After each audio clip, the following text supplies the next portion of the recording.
별로 안 더우시죠? 더우세요? 제가 더운 나라에 있다 와서 그런지 아직은 따뜻합니다. 죄송합니다. 저는 이제 한여름에도 사실은 와이셔츠를 긴 것을 입거든요. 오히려 더 시원한 것 같아요. 반팔을 입는 것보다. 그리고 더운 나라에 있다 보니까 또 그만큼 또 몸이 익숙해졌는지 많은 분들이 저에게 전화를 하거나 만나서 인사를 하면 요즘 덥지요? 라고 인사를 하시는데 제가 마땅히 거기다가 이렇게 드릴 말씀이 조금 이렇게 대답이 좀 애매해졌습니다. 그래서 그냥 예. 더 더워질 때가 옵니다. 미리 겁먹지 마시고 조금씩 더위에 적응해 가시기를 바랍니다. 제가 어제 오후 3시쯤에 우리나라의 최대 서점인 교보문고 인터넷 사이트에서 하나를 검색을 했습니다. 무엇을 검색했냐면 보이시죠? 성공이라고 하는 단어를 검색을 했어요. 성공이라고 하는 단어를 검색을 했더니 그 성공이라고 하는 단어가 들어간 책, 음반, 우리 국내에 나와 있는 것들이 몇 건이나 되었냐면요 144,873건의 그런 성공이 들어간 제목이 들어간 그런 책과 음반들이 있었습니다. 뭐 별로 놀라지도 않으시네요. 잘 감이 와닿지 않으시죠? 144,000권 이상이라고 하는 저것이 과연 어떤 느낌일까? 아마 여기다가 다 채우면은요, 어마어마할 겁니다.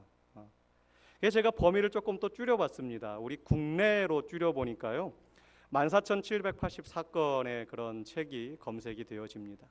뭐 분야는 다양합니다. 정치, 경제, 사회, 자기개발, 육아, 가정, 뭐 할 것 없이 어학, 뭐 이것만 알면 성공한다, 뭐 영어 한 달 만에 성공하기, 뭐 등등등 해가지고 그런 성공과 관련된 그런 책이 우리 국내 서적만 14,784건입니다. 조금 더 줄여봤어요. 종교로 부분으로 한정해서 검색을 해보니까 1,293건이 검색이 되어집니다. 뭐 기독교, 불교, 유교, 뭐 이슬람교 등등등 하여튼 종교로 검색했을 때 1,293건이었습니다. 제가 한 번 더 검색을 했을까요? 네, 한 번 더 검색을 했습니다. 우리 기독교로. 놀라지 마세요. 1,293건의 종교 서적 가운데 우리 기독교에 관련된 책에서 성공자가 들어간 책이 1,191건이었습니다. 세상 사람들도 성공이라고 하는 것에서 관심이 참 많습니다. 아이들에게 공부하라고 이야기할 때 공부해. 그래야 뭐 된다고요? 성공해. 여기다가 투자해. 그래야 뭐 한다고요? 성공한다고. 이건 하나님을 믿는 사람이나 믿지 않는 사람이나 성공이라고 하는 이 이슈가 우리들의 삶에 아주 자리를 가득 잡고 있는데 우리 기독교인들도 거기서 예외는 아닌 것 같습니다. 아무리 유명한 목사님이나 신학교 교수님들이 정말 유익한 내용의 책을 쓰고 정말 쉬운 내용의 책을 썼다 하더라도 겉 제목 속에 성공에 관련된 성공이나 그와 유사한 단어가 들어갔지 않으면 책이 잘 팔리지가 않는답니다. 그러니까 사람들의 관심을 쉽게 끌지 못하는 것이겠죠. 오늘날 모든 사람들의 관심이 성공에 있는데 여러분들도 성공을 꿈꾸십니까?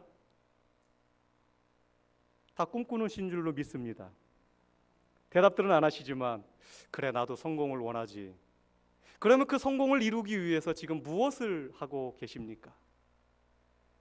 내가 꿈꾸는 그 성공, 그것이 성경적이든 세상적이든 어떤 방법이든지 간에 성공이라고 하는 것을 향해서 내가 지금 인생을 달려가고 있는데 그 인생의 성공을 위해서 무엇을 하고 계십니까? 특별히 인생의 절정기를 지나서 이제 인생의 마지막을 정리하는 과정을 가고 있는 우리 어르신들, 내가 성공적인 노년의 인생을 살기 위해서 또한 무엇을 준비하고 계십니까? 오늘 우리가 읽은 여호수아서 말씀은 그 출발점이 참 이상합니다. 여호와의 종 모세가 죽은 후에, 여호와의 종 모세가 죽은 후에, 여호와의 종 모세가 죽은 후에라는 말씀으로 오늘 여호수아서가 말씀이 시작이 되어집니다. 이제 새로운 변화가 일어난다라고 하는 것이지요. 자, 여러분들 여호수아 하면은 어떠한 느낌이 드십니까? 이제 앞으로 제가 매주마다 여호수아서 말씀을 이렇게 단락단락 함께 나누려고 하는데, 여호수아라고 하는 사람을 생각하면 어떤 느낌이 드세요? 저는 어린 시절에 제가 자주 불렀던 찬양이 어린이 찬송가에 있는 용감하고 굳세였다 부름받은 여호수아. 이 찬양 혹시 아시는 분 계세요? 용감하고 굳세었다 부름받은 여호수아, 내가 어디 가든지 내가 너와 함께한다. 다 잘 모르시는군요. 네. 뭐 모르셔도 상관없습니다. 근데 저를 비롯한 대다수의 분들이 말씀을 통하여 들은 여호수아의 모습은 늘 용감한 사람이었습니다. 용맹한 사람이었어요. 두려움을 모르고 늘 전진하고 싸우기만 하면 이기는 그런 승리의 아이콘과 같은 사람이 여호수아였습니다. 저도 지금까지 그렇게 알고 또한 지나가고 있습니다. 그런데 오늘 본문 말씀을 읽어보면 여호수아 말씀, 이제 여호수아가 본격적으로 역사의 전면에 등장을 하면서 하나님의 뜻을 이루어가는 그 여호수아서 1장 말씀을 읽으면서 드는 의문이 고개가 좀 갸우뚱해집니다. 내가 생각했던 여호수아와 좀 다른 모습인데? 그런 생각을 받게 되죠.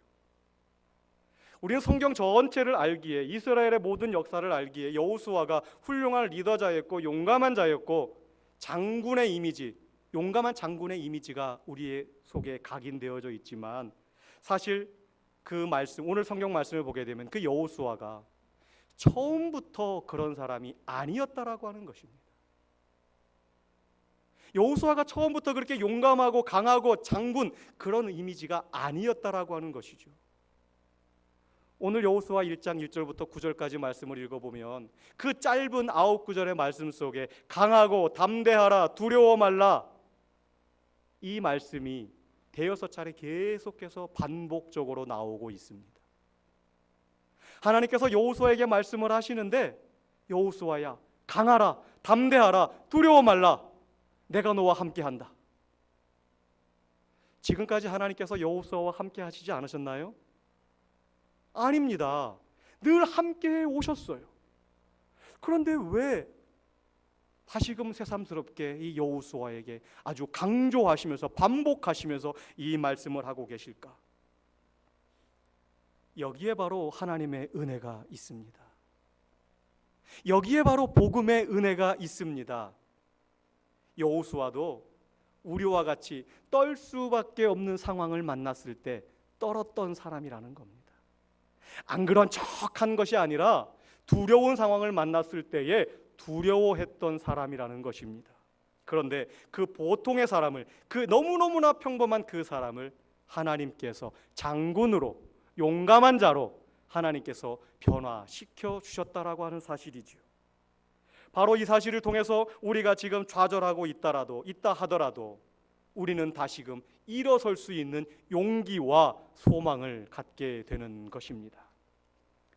2절 말씀에 내 종 모세가 죽었으니 이제 너는 이 모든 백성과 더불어 일어나 이 요단을 건너 내가 그들 곧 이스라엘에게 주는 땅으로 가라 말씀하고 계십니다.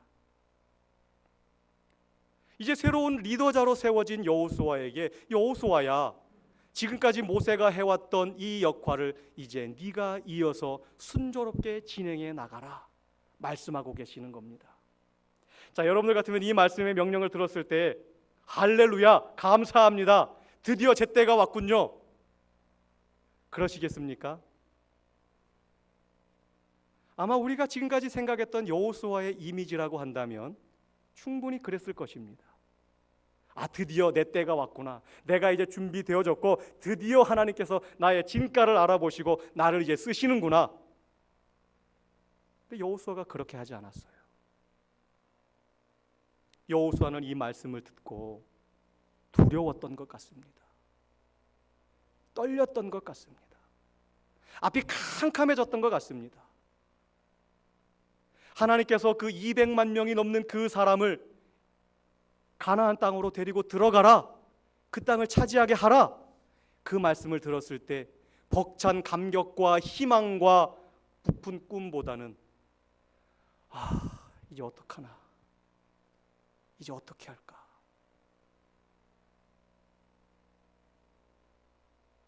오늘 말씀을 통해서 우리가 그 여호수아의 모습을 미루어 짐작해 볼 수 있는 것입니다.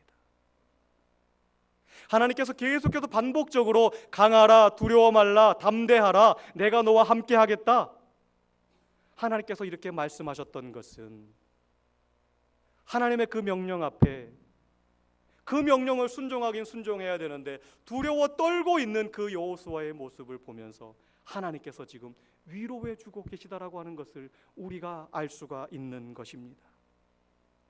이제 하나님의 명령에 순종하여 백성들을 데리고 가나안 땅으로 들어가야 됩니다. 그런데 가나안 땅에는 이미 7 족속의 민족이 이미 터를 닦고 오래전부터 살고 있었습니다. 여러분들 같으면 누군가가 여러분들의 땅을 차지하려고 올 때 그 밭에다가 현수막 딱 꽂아놓고 어서 오십시오, 환영합니다, 이 땅 가져가십시오, 그렇게 말씀하실 분 계세요? 저는 땅이 없어서 잘 모르겠습니다만은 그럴 분 없어요. 이거 내 땅인데? 아니야, 하나님께서 나에게 주셨어. 그래, 내가 가져가야 돼. 그래? 그럼 가져가. 이렇게 말할 사람 아무도 없습니다. 지금 가나안 땅도 마찬가지죠. 하나님께서 주시겠다라고 약속한 젖과 꿀이 흐르는 땅이었지만 이미 그 땅에는 가나안 7 족속이 살고 있었습니다.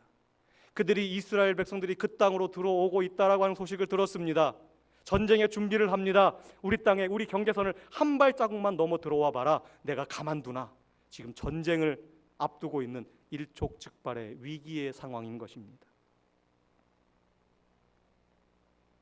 더 큰 문제가 있었습니다.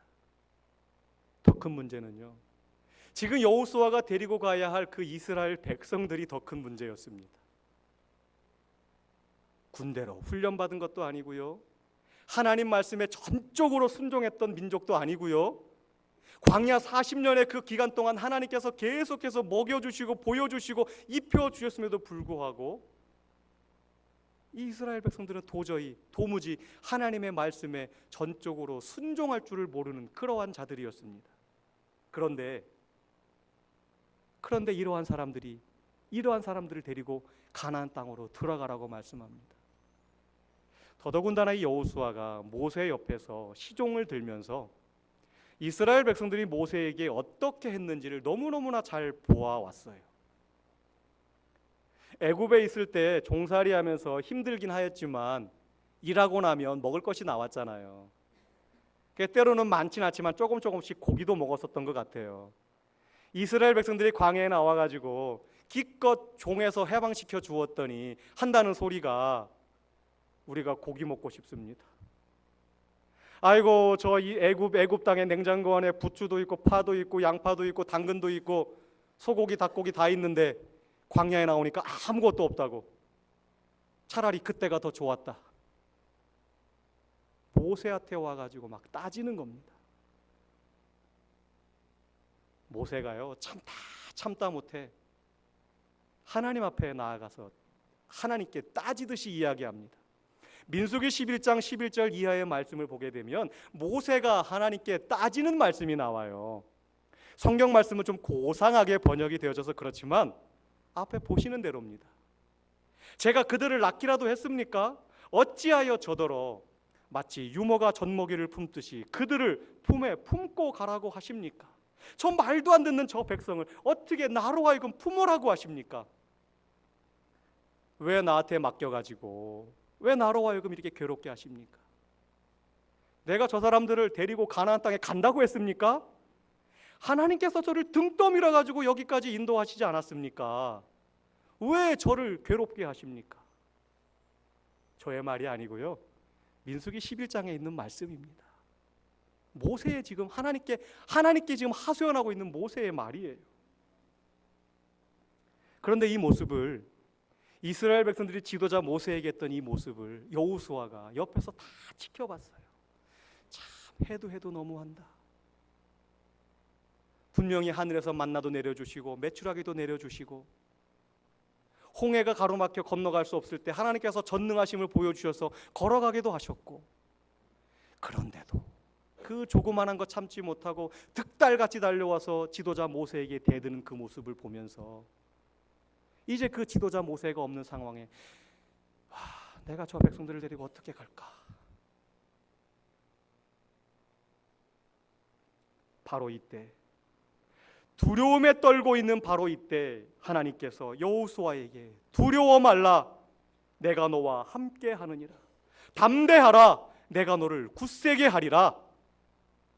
5만 가지 생각이 지금 머릿속에 복잡한 여호수아에게 하나님께서 지금 말씀하고 계시다라고 하는 것입니다. 6절 말씀을 같이 읽을까요? 강하고 담대하라, 너는 내가 그들의 조상에게 맹세하여 그들에게 주리라 한 땅을 이 백성에게 차지하게 하리라. 아멘. 걱정하지 말아라, 두려워하지 말아라, 내가 너와 함께 하느니라. 내가 너와 함께 하느니라. 하나님께서 여호수아의 마음을 이미 알고 계십니다. 하나님은요, 하나님의 뜻을 위하여서 하나님의 계획대로 하나씩 하나씩 이루어 가시는 분이십니다. 지금 이스라엘 백성들에게 주시겠다라고 하는 이 가나안 땅은요, 창세기 15장에서 이미 아브라함을 통해서 주신 약속의 땅입니다.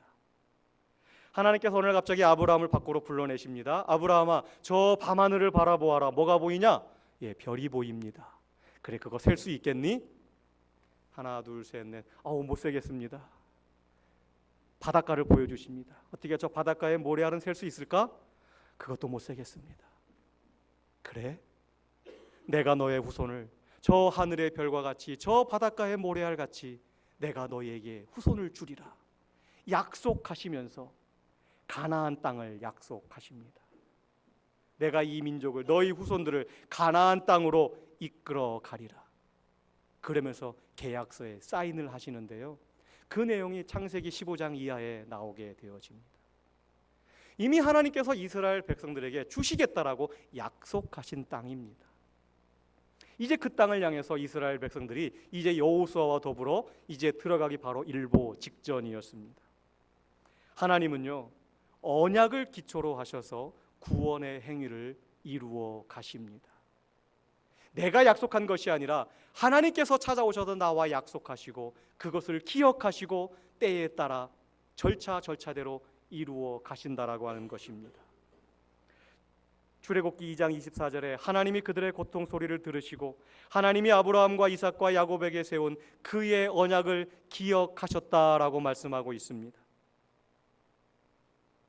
사람들이 착각할 수 있는 것이, 하나님께서 이스라엘 백성들을 구원하신 것이 그들의 고통의 소리를 들으시고 구원했다라고 표면적으로는 생각할지 모르지만 그 이면에 숨겨진 모습은 하나님께서 바로 아브라함과 하신 그 언약, 아브라함과 야곱과 이삭과 하신 그 언약을 하나님께서 기억하셨다라는 겁니다.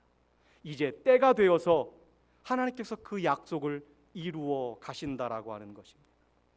따라서 그 땅은 반드시 이스라엘 백성들에게 주어질 땅입니다.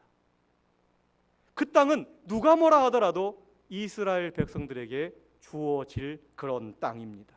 그런데 문제는 그 땅을 차지하는 방법이 우리가 생각하는 방법과 다르다라고 하는 것이죠.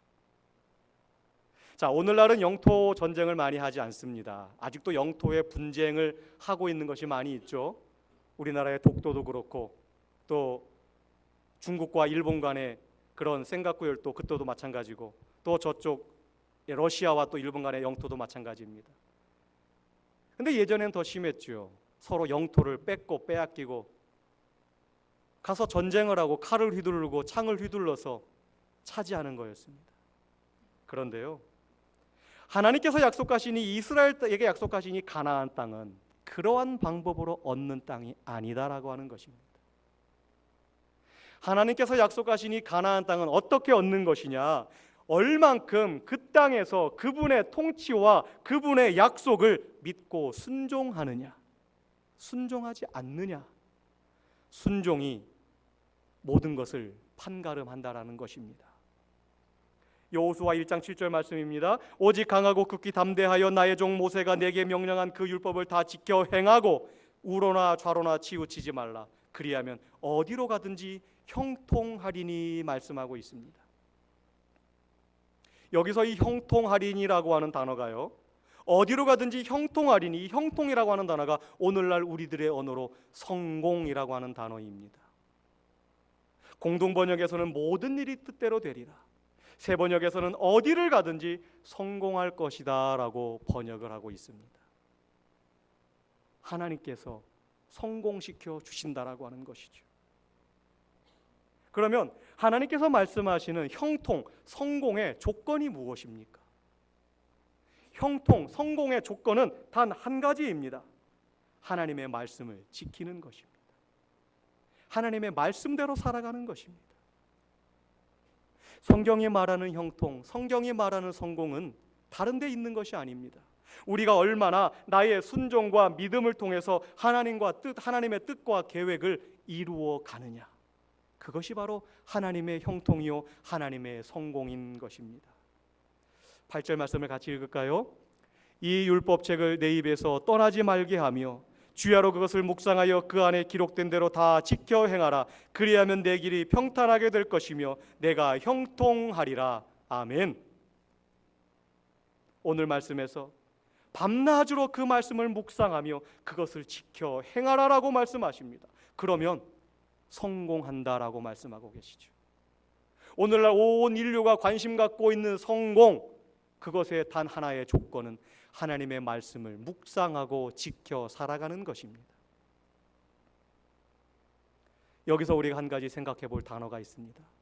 바로 묵상이라고 하는 단어입니다.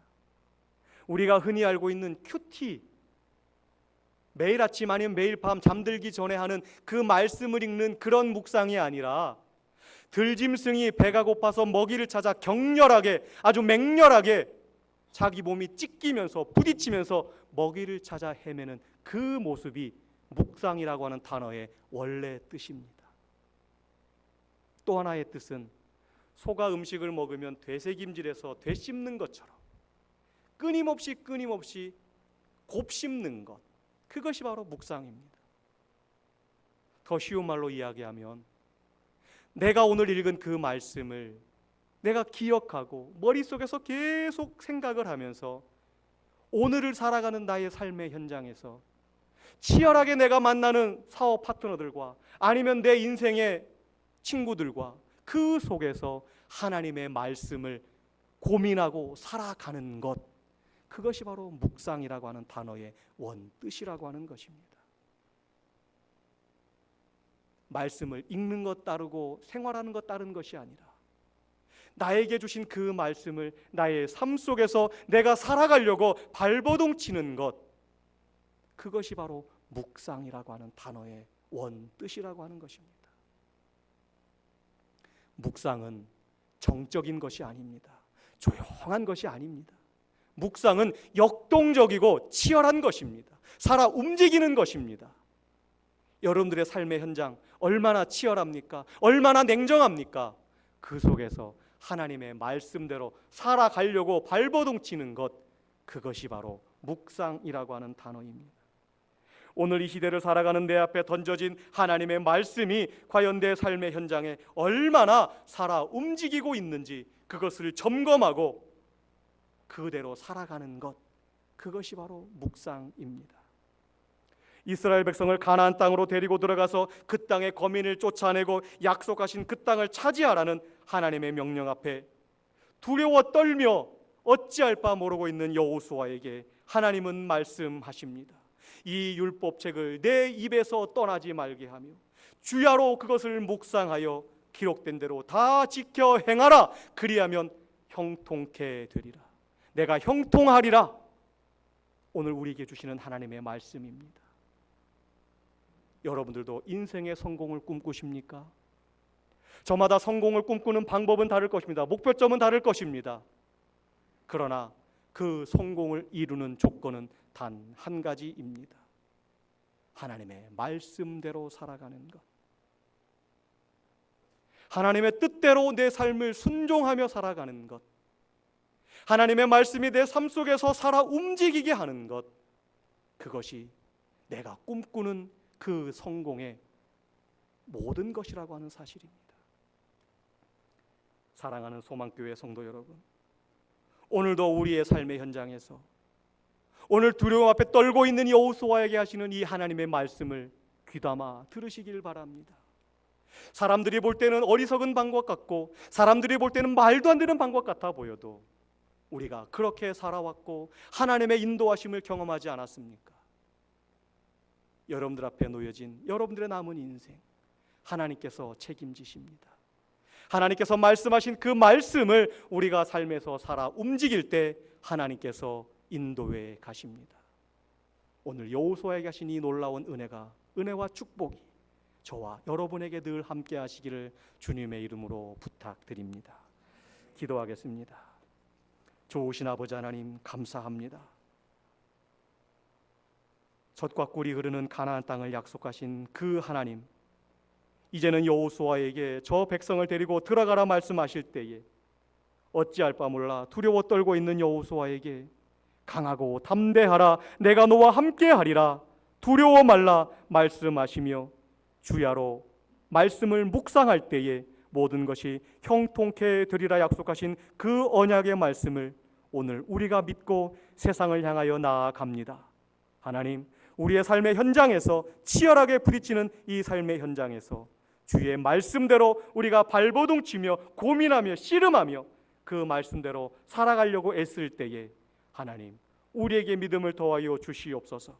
성령님 은혜 베풀어 주시사 우리와 동행하여 주시옵소서.